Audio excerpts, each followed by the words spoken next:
Bonjour Tara. Bonjour Pierre, merci beaucoup de m'inviter. Avec grand plaisir. Tara, merci d'avoir accepté encore une fois. Toujours Merci avec pour grand ta plaisir. patience.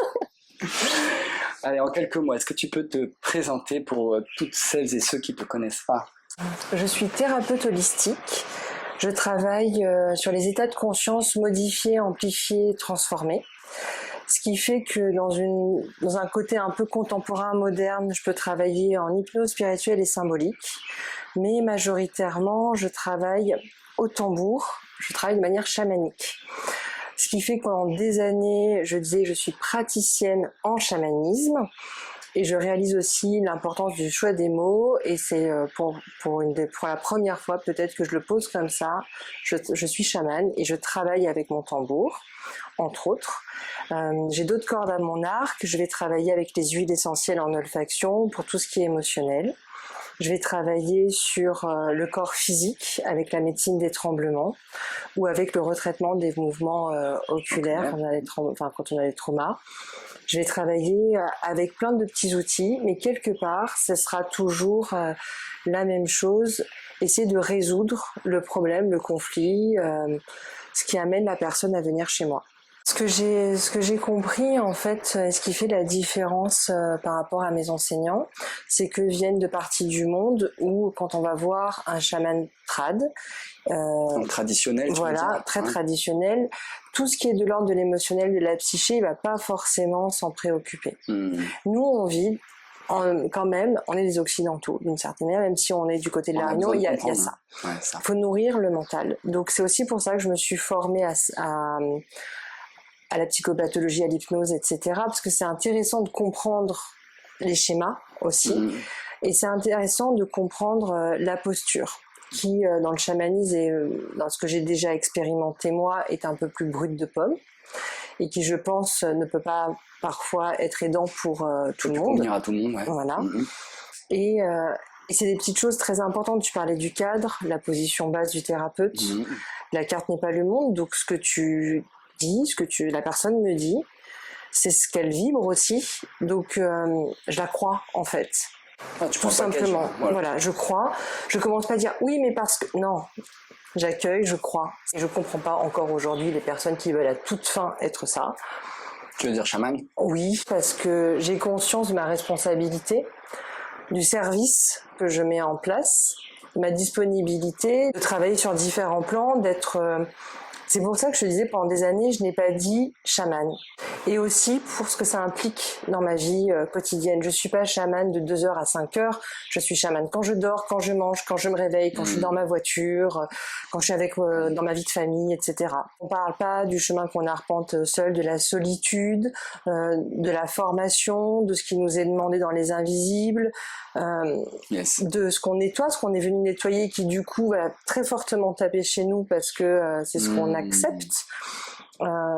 Oui, c'est à la fois une voie magnifique où à des moments, je pense que je touche des états de grâce et de bonheur intenses, mais aussi des états de tristesse et de pleurs très intenses aussi. Dans le concret, en fait, moi par exemple, si je devais partager ce que j'ai vécu avec toi, c'est assez rigolo parce qu'en fait c'était un moment de vie où je vis un deuil et ce deuil m'amène à prendre conscience de quelque chose qui se répète dans ma vie, comme tu l'as expliqué tout à l'heure.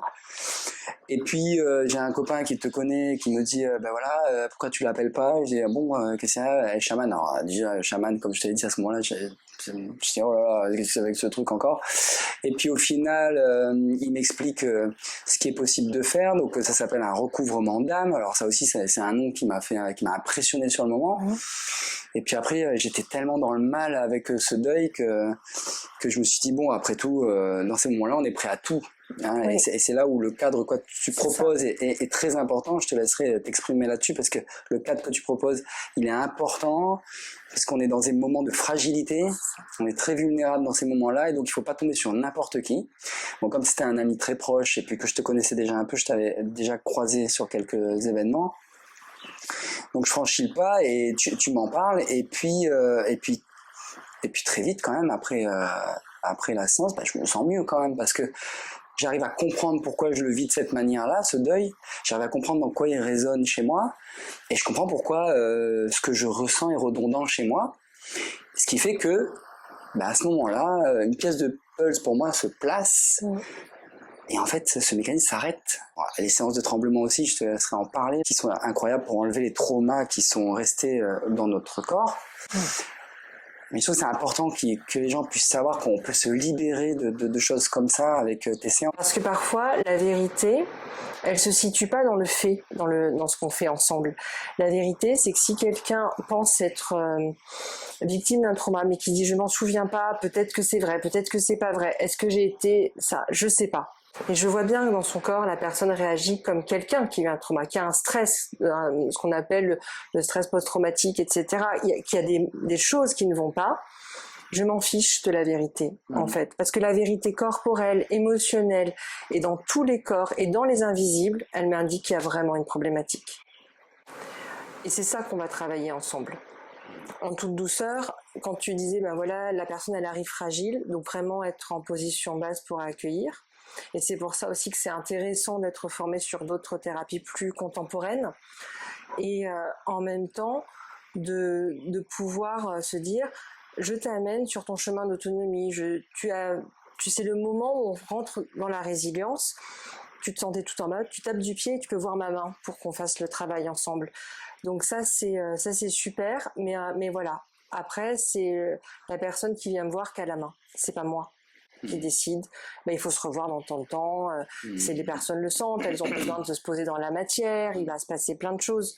Donc c'est tout ça en fait pour les choses pour lesquelles je me dis c'est bien finalement de proposer à la fois d'être et dans la modernité et dans autre chose et de savoir dire là aujourd'hui on va pas parler, on va pas faire d'anamnèse, on va faire de la médecine des tremblements parce que ton corps il a besoin de se réguler, on va juste laisser les énergies couler, sortir et peut-être que c'est juste ça qu'il faut aujourd'hui, mais juste ça où le mental n'est pas mis en avant, c'est énorme en fait.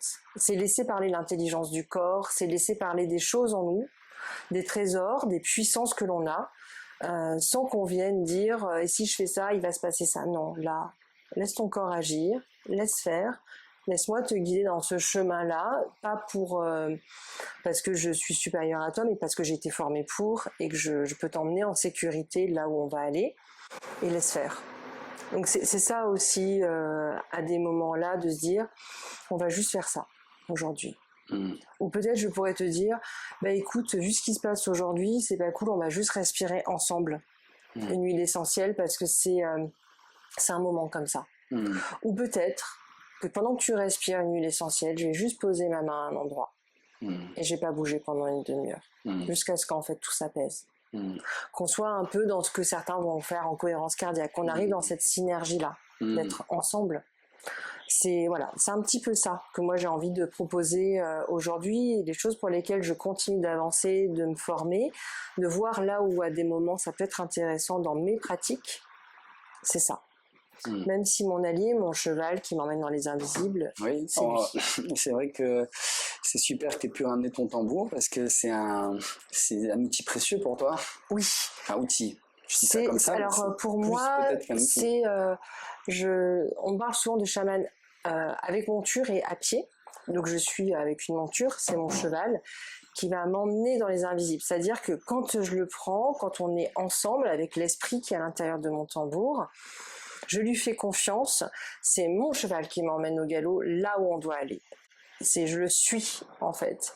Et bien évidemment que j'ai appris à maîtriser ma transe, c'est tout un travail de savoir faire ça, pas trop profond, pas trop fort, pas trop ci, pas trop ça, etc. Et d'écouter. C'est pour ça que je le dis souvent pour ceux qui ont envie de pratiquer tout seul, ayez l'humilité de vous faire former.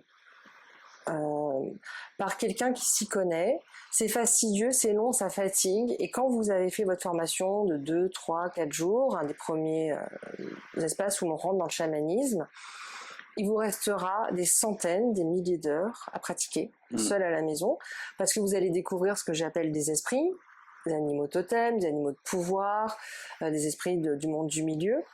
Et c'est comme dans la vraie vie, Il faut les rencontrer. C'est nécessaire en fait d'entretenir une belle relation avec eux quand on travaille avec eux. Si on dit qu'on a des amis, qu'on ne prend pas soin d'eux, qu'on ne va jamais les voir, qu'on ne sait pas comment ils vont, qu'on ne les écoute pas, ce ne sont pas des amis, c'est une vague relation. Donc en fait, mes amis dans les invisibles, je dépose du temps. Il y a la même profondeur. Oui, il y a un amour immense, donc au lieu de prendre ma voiture ou d'aller à pied chez le copain, je mets dans un espace où je peux être tranquille et je joue du tambour pour aller rencontrer mes alliés. Et c'est pas parce que voilà. Et après, j'écoute ce que disent mes enseignants. Mais il y en a un qui est d'accord. On écoute ses enseignants pour ne pas faire de bêtises. Ouais. Voilà, c'est ça un petit peu. Et donc voilà, je travaille avec le tambour. Et c'est vrai que le tambour permet certaines formes de transe et qu'avec le temps, je dirais que j'en ai quasiment plus besoin, mais j'aime ces moments de chevaucher avec pour aller dans les invisibles, etc., etc. Beaucoup de discours commencent à être galvaudés et ça commence à être un peu préoccupant sur notamment ce côté où il faut être toujours lumineux, toujours positif et toutes les injonctions qu'on a autour de la thérapie en ce moment. Et comme de plus en plus de gens s'automédicamentent ou alors expérimentent plein de médecines alternatives que je trouve bien à partir du moment où il y a des résultats, je pense que c'est important aussi de parler de ces injonctions qu'il y a autour de la thérapie pour que voilà, les gens comme moi qui ont passé une période fragile sachent vraiment chez qui ils vont et comment aussi déceler à ce moment-là, quand on vient voir des praticiens comme toi, comment savoir qu'on ne fait pas un peu la messe, quoi. Oui. C'est vraiment c'est vrai qu'on n'a pas je peux pas afficher un diplôme, chamanisme ceci, chamanisme cela. Il y a vraiment la question de la posture. Il y a vraiment cette idée pour moi que les injonctions aujourd'hui sont plus destructrices que positive en fait, que c'est pareil dans toutes ces formes-là. Quelqu'un qui va vous dire que la colère, la tristesse, les émotions négatives, je suis pas du tout d'accord en fait. Je suis vraiment pas d'accord. La première chose que j'ai apprise, c'est quand je faisais de l'énergétique, j'ai fait un reiki très traditionnel et juste pour aujourd'hui ne pas être en colère, juste pour aujourd'hui. Ça ne veut pas dire voilà, aujourd'hui je décide de mettre la colère loin de moi. Pas du tout. C'est juste pour aujourd'hui, je vais essayer de comprendre le message de la colère pour qu'elle ne puisse plus revenir influencer et bouger des choses à l'intérieur de moi et faire en sorte que je ne sois pas si bien que ça. Donc peut-être qu'à l'intérieur de cette énergie de colère qui arrive, il y a une blessure, où il y a un message, où il y a quelque chose. Donc peut-être qu'au lieu de la bloquer comme ça, je peux dire, écoute, tant qu'à faire, viens, allons voir ensemble ce qui se passe. Qu'est-ce qu'elle veut dire, cette colère? Et je pense que dans la colère, à des moments, il y a de la colère qui est, je dirais, karmique, qui fait qu'on surdijonque par rapport à tout ça, parce qu'il y a vraiment une blessure qui est en train d'exploser à l'intérieur. Mais que l'énergie de la colère, ça peut être aussi un moteur dans la vie. Ça peut être quelque chose qui va déplacer des montagnes, de dire, là, non, en fait. Là, non. Ouais, je suis tout à fait d'accord. Et quand on est triste, c'est le moment de se dire, l'eau à l'intérieur de mon corps, elle circule pas forcément bien et peut-être c'est ça d'accueillir ça. Donc pour moi, un thérapeute qui a des injonctions comme ça, c'est à fuir. Tout est juste est à fuir parce que tout est juste, c'est tronqué en fait. Donc si tu te fais agresser et que ton thérapeute te dit tout est juste, ça vous est pas arrivé pour rien. Non. Dans les personnes qui travaillent des choses, qui sont dans des chemins de lumière, de bienveillance, il y a des choses injustes qui leur arrivent. C'est pas parce qu'elles sont dans un chemin lumineux que les ongles, le caca, le tube bien pourri va pas leur arriver. Peut-être que ça va leur arriver bien plus parce qu'elles ont demandé à nettoyer quand elles étaient dans la source et qu'elles sont revenues dans leur incarnation. Donc peut-être qu'elles vont attirer justement ce qu'elles ont souhaité, mais nettoyer, mais ça n'arrive jamais de façon confortable. Et puis aussi parce qu'il y a des gens pour qui c'est insupportable d'avoir quelqu'un qui est dans son chemin de lumière. C'est juste affreux. Donc est-ce qu'on peut aussi dire que un praticien qui est dans sa voie, quelle qu'elle soit, qui est dans son chemin de lumière, est aussi un être humain qui est triste, qui est en colère, qui est fâché, qui a des blessures, et que tout ça, n'entachant rien son travail dans les invisibles ou dans ce qu'il propose à ses patients, clients donc, et qui en même temps peut encore plus, peut-être de manière intrinsèque, comprendre la personne qu'il reçoit. Parce que finalement, il n'est pas au-dessus, il n'est qu'un être humain avec ses émotions qui vont et qui viennent, et qui essaye de faire avec. Ouais. Et notre défi dans l'incarnation, c'est de démêler ce petit package à plein de moments de ce qu'on vit. Donc voilà, pour moi, quelqu'un qui a des injonctions, qui se place au-dessus, qui a cette façon d'être, pour moi, c'est à fuir. Parce que c'est dangereux. Parce que ça fait du mal. Parce qu'on se sent, on est quand même majoritairement dénévrosé. Dans un système judéo-chrétien, la culpabilité, c'est notre train. Donc c'est tellement facile à quelqu'un de fragile, tout est juste, c'est normal qu'il t'arrive ça. Qu'est-ce qu'on va se dire? Voilà, je suis une sale merde, et puis voilà. Très bien. Non, est-ce qu'on peut y aller avec un peu plus d'élégance, de douceur, de non-jugement, de se dire que aujourd'hui, moi, je travaille dans la lumière. Peut-être qu'hier, je travaillais pas du tout dans la lumière. Peut-être que demain, je ferai un choix moins lumineux. Aujourd'hui, je suis là. Il y a les autres qui travaillent différemment. Et c'est le jeu. Parce que sans ombre, pas de lumière, sans colère, sans tristesse, pas de joie, pas de bonheur, juste un espèce de calme plat cinglé. Non, en fait, il y a ce jeu-là et on accepte l'incarnation, on la vit. Donc c'est ça pour moi qui est important, c'est d'arrêter le prêchi-prêcha, de donner des leçons aux gens, sous prétexte qu'on a compris. Non, en fait, c'est pas ça l'important du thérapeute. Ça, c'est le thérapeute quand il est en supervision, qu'il a besoin de s'épancher avec les autres, qu'il est avec d'autres pour... parce que c'est ça aussi. Un thérapeute, des fois, c'est pas super. On a envie, voilà, on a trop accumulé de ce qu'on a entendu dans la journée, de ce qu'on vit, de ce qui résonne. Et on va avoir d'autres thérapeutes, nous aussi. On va peut-être avoir envie de pleurer, de chouiner sur un truc, même si on sait bien que c'est pas très juste, mais quand même on a envie de ça. On a besoin de supervision ou d'échange avec d'autres thérapeutes pour affiner notre pratique et être au mieux d'aider les gens. D'être dans ce que une de mes enseignantes disait, on reste humble, on reste dans l'humilité. Ce qui change, c'est l'expérience. Donc quand on vient en séance avec moi, je viens avec mon cœur de débutant, mais derrière j'ai du bagage. Et je pense que aimer l'autre sous n'importe quelle que soit sa forme, sans dire je suis au-dessus, en dessous, c'est ça le propre, en tout cas pour moi qui est important. C'est vraiment cette idée-là qu'on est tous en train de faire autre chose, qu'on n'a pas à excuser quand quelqu'un nous fait du mal. On peut, si c'est quelqu'un qu'on aime, on peut lui conserver notre amour, mais on a aussi le droit de s'éloigner parce que cette personne-là est toxique pour nous. Et on a aussi le droit d'être en colère, que ça nous arrive. Et on n'a pas besoin d'avoir la double peine du monde spirituel qui nous rappelle à quel point on est moche quand on souffre. Je partage ton point de vue, c'est vrai que sur les émotions dont tu as parlé tout au début, là, du coup, comme tu dis, double peine. On est là pour traiter ce pourquoi ils ont souffert à la base, et en plus, toutes les couches qu'on a rajoutées par-dessus de la société en disant t'es pas assez ceci, t'es pas assez cela, tu devrais être comme ci et tu devrais être comme ça. Alors, évidemment, je me sors pas un peu du lot parce que lorsqu'on est... je suis un être humain aussi. Et moi, ce que j'aime aujourd'hui, je sais que dans ma thérapie, et je sais que toi, t'es comme ça aussi, mais c'est vrai, ce que j'aime, c'est aller vers mon authenticité. Et en fait, aujourd'hui, être ce qu'on est, dans l'acceptation de ce qu'on est, nous permet aussi de transmuter ces émotions. Si on n'accepte pas où on en est au moment où on en est, en fait, c'est impossible de le faire parce qu'on joue encore à un personnage, en fait. C'est ça. C'est très juste ce que tu dis, j'aime beaucoup ce que tu dis. J'ai plus le temps de m'amuser à jouer à être quelqu'un d'autre. Et le monde, en fait, quelque part, aujourd'hui, où la spiritualité est beaucoup sur 2.0, permet cette espèce de paraître, de faire croire des choses.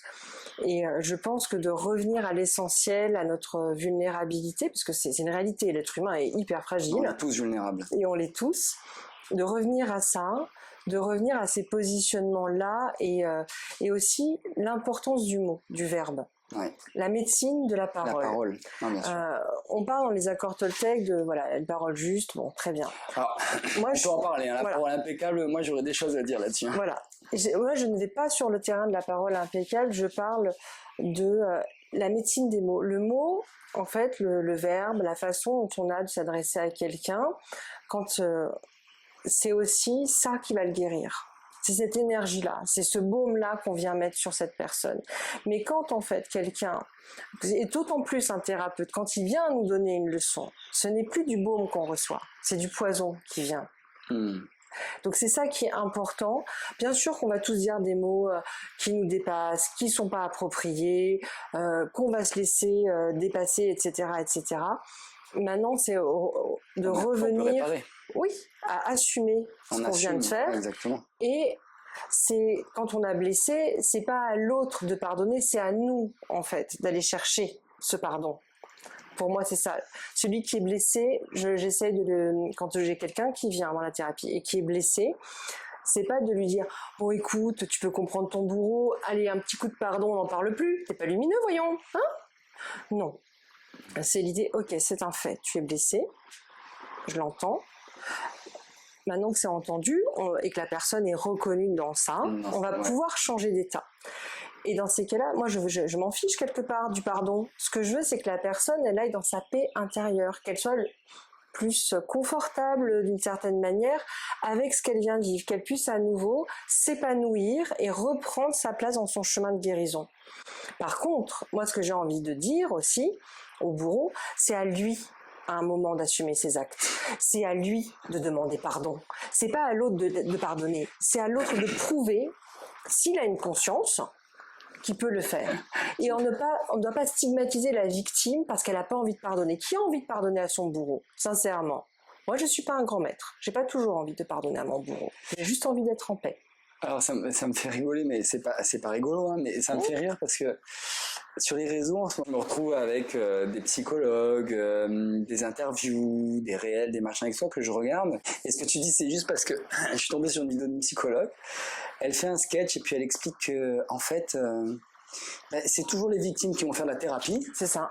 Mais c'est jamais les bourreaux. C'est ça. Eux, ils se reconnaissent jamais dans les problématiques et c'est vrai qu'ils sont jamais en thérapie. C'est pas les gens bien qui devraient être en thérapie, en fait. Voilà, tout à fait. Mais c'est ce que tu dis est juste. Ça, moi, j'ai vraiment envie que ça soit un peu plus dit, un peu plus entendu. Et peut-être qu'avec cette énergie un peu brute à des moments, je vais le dire. Qu'en fait, je comprends pas que ce soit à la victime de toujours faire le boulot, toujours souffrir, à qui on va en demander plus et plus et plus. Et que le bourreau, en face, on le laisse bien tranquille, parce que notre société fonctionne comme ça. Laissons les bourreaux tranquilles. Bah, pourquoi? Oui, c'est vrai, c'est juste. Et on se laisse avoir, et on se laisse porter là-dedans. Et ce qui devient compliqué aujourd'hui, c'est un moment de se dire, attends, qu'est-ce que je suis en train de faire? Comment je me positionne? Qu'est-ce que je fais de ça? Ce que j'aime avoir au-dessus de ma tête, cette épée de Damoclès qui me rappelle d'être vigilante parce que je pourrais. Basculer. Parce que tout le monde peut basculer. Sur le côté, tu parlais des thérapeutes, un peu gourou, non mais je sais ce qui est bon pour toi. Je peux te montrer un des futurs possibles, une des possibilités, une réalité qui apparaît. C'est tout. Donc c'est juste, voilà, pour moi, d'être dans ce tissage-là, qui n'est pas si simple, parce qu'on avance et on grandit. Je ne suis pas la même que celle qui a ouvert la porte du chamanisme. Mais en même temps, intrinsèquement, c'est moi. C'est mon âme qui, à l'époque, a fait ça. C'était ma lumière qui a fait ça. Et qui continue de le faire. Peut-être que la carrosserie est un peu plus cabossée avec le temps, elle a pris des coups, mais en même temps, elle reste dans cette voie-là. Et peu importe le coup que la personne, enfin que moi je vais recevoir, pour l'instant, ça reste comme ça. Mais c'est important aussi de se positionner, d'être dans son éthique personnelle, indépendamment de l'éthique. C'est ce que à la Réunion on m'a toujours dit, non, arrête ravage, non, c'est vraiment ce truc de chut, chut, il n'y a pas de bruit. Voilà, maille pas, arrête de faire des ordons. Ah ben trop tard. Notre clé, elle est derrière notre peur, derrière notre part d'ombre en fait. La clé de résilience et d'évolution, elle est derrière l'acceptation de cette part-là en fait. Donc c'est vrai que toi tu parles de chaman noir, dans d'autres thérapies on en parle différemment. Tout à fait. Et c'est vrai que finalement, qu'est-ce qui fait qu'on évolue? C'est lorsque on traverse ce voile de la peur, et cette voile de cette ombre, en fait, qui, à la base, est là pour nous protéger, mais qui, en fait, est un formidable enseignant. C'est ça. Et qui nous permet d'aller continuer sur notre voie d'évolution qu'on a choisie.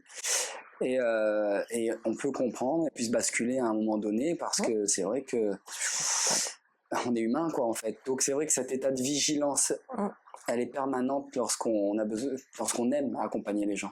Je sais que tu fais encore des événements, des cérémonies, tu proposes tout plein de choses. Donc on le mettra en bio sous la vidéo, ton Insta, l'actualité, ce que tu proposes, aux nouvelles lunes, les cérémonies du cacao. Oui, la prochaine c'est Vézac. Si tu veux en parler un petit peu tout de suite pour voir si...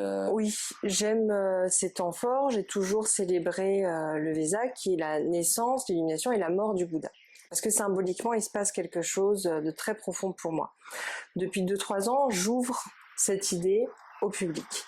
Et cette année, en fait, je propose une cérémonie du cacao particulière pour travailler, en fait, notre paix intérieure, mais en partant, non pas de nous, mais de notre enfant intérieur. De quoi cet enfant, à l'intérieur de nous, a besoin pour être en paix. Parce que finalement, Vézac, c'est cette proposition-là, en fait, symboliquement qui est faite. C'est comme, là, on tourne la vidéo pendant l'espace de Pâques. Et c'est un passage. C'est aussi le passage des Hébreux en dehors de l'Égypte, au départ. C'est le passage, symboliquement, de dire qu'en quelque part, on vit tout ça. Des moments où on est en train de naître à nous-mêmes et de renaître. Donc on est vraiment pour moi dans la puissance du symbole, et que ce soit sous la forme christique ou du Bouddha, on est nous-mêmes des petits Christ, des petits Bouddhas qui pourront prendre exemple en fait de ça.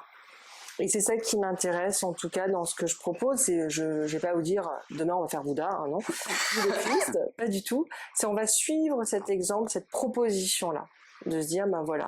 On va travailler sur un passage, on va travailler sur ce qui nous mettrait en paix, parce qu'il y a vraiment cette idée-là dans Vézac. Parce que pour rayonner dans le monde, il faut d'abord savoir raisonner et rayonner à l'intérieur de soi. Tout à fait. Alors Vézac, c'est de mémoire, je suis pas très douée, je crois que c'est le 11 mai, donc je vais faire le dimanche une cérémonie pour ça.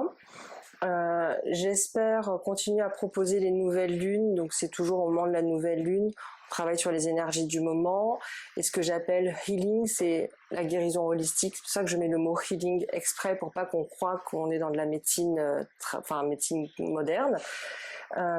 J'ai très envie, j'ai à cœur de proposer ça, je sais pas encore quand, comment, une cérémonie avec le travail de la rose.